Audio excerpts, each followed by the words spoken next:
Ever tried to trade in futures, Tito? Yes. Again, sharing with you my personal experience. Ang ginagawa ko po, sa spot ko, bodega.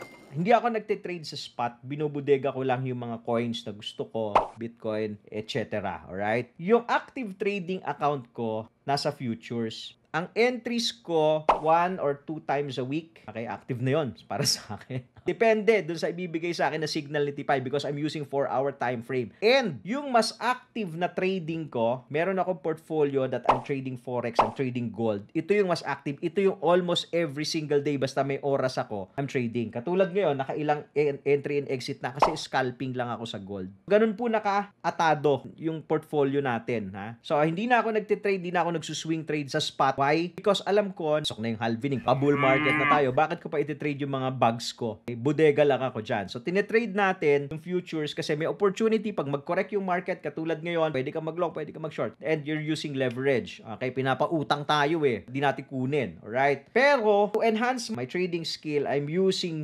trading gold and I'm scalping gold. Mas maigsi yung galaw kasi nung gold. For me, mas predictable yung galaw ng gold. So, yan po yung mga assets na ganyan yung discarte natin. Alright?